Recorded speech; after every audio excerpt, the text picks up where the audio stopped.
right? This is something kids do. Psychologists study these things, right? It's just it's a universal tendency. Now we have distortion of scale. Look how effective that is in this poster design for Nike, 2004. Reminds me of the fairy tale of the old man that lived in the shoe. So the Nike is supersized. Tell me a film that you have seen where the success and the whole significance of the story was based on distortion of scale. It's been a very popular creative device in filmmaking for the past, I don't know, 20 years. What movie have you seen where they used special effects and shrunk the kids? What's the name of that movie? The Lego Movie? Okay. How about Night at the Museum? Oh, yeah. Okay. Where the figures come out of the pictures? Are they supersized or they've been shrunk down? Toy Story and others. That has been a huge thing in filmmaking. Changing the scale of the dog, you know, or one of the figures in the cast. Now, lastly, proportion, comparing parts of the whole. We just saw the Vitruvius Man drawing. That could have easily been used in this part of the chapter.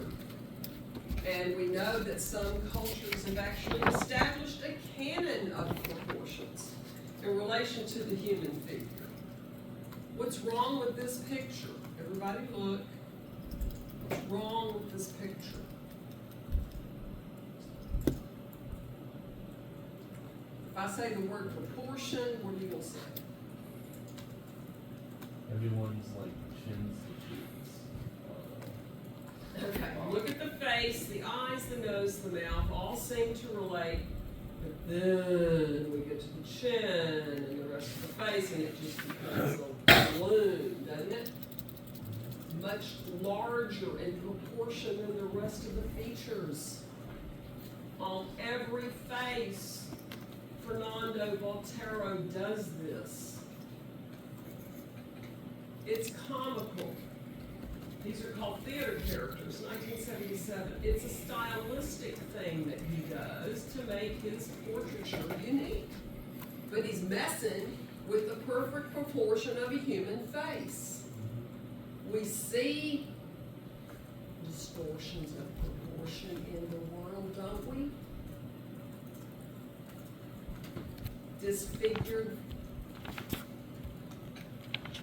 Disfigurements, handicaps, disfigurements that usually are very offensive to us visually. You get stuff in the nail for giving to organizations Mercy Ship that takes care of disfigurements in Africa, where you see on the postcard a young child's face with like this huge growth of a tumor coming out the side of his other face. Weird stuff that you just think, how in the world?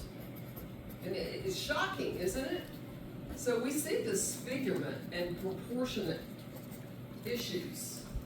And when I receive these things in the mail, I just think I don't have a problem in the world. You know, when you consider how good we have it compared to.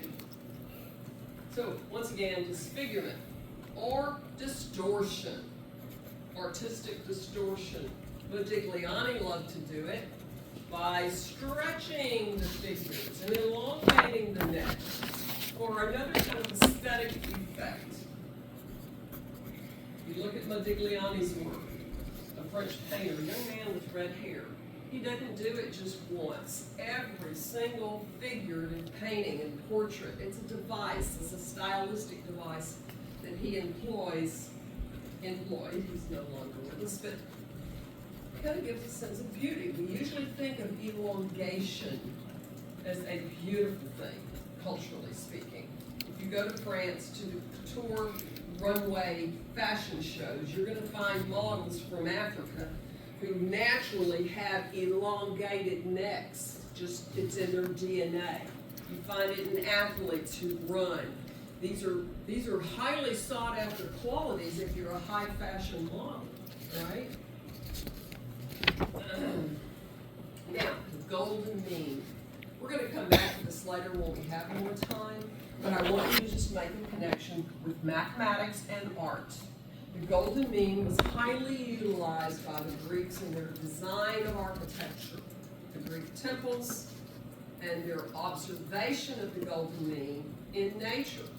Here we have a ratio. You learned this in math class, whether you remember it or not. Concept of ratio, 1 to 1.618.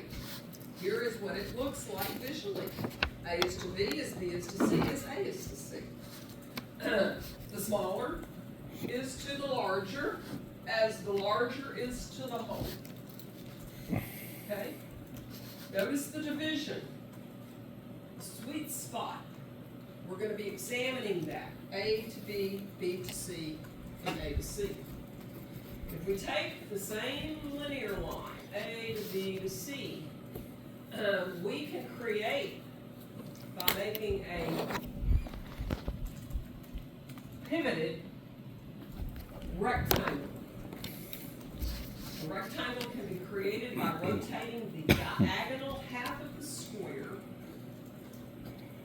over, as seen here. It's called the golden rectangle. We can make a root 5 rectangle by doing it the other way as well. The pivot going the other way. The length of the root 5 rectangle is 2.236. The square root of 5 times its width. Okay, stop, no more math.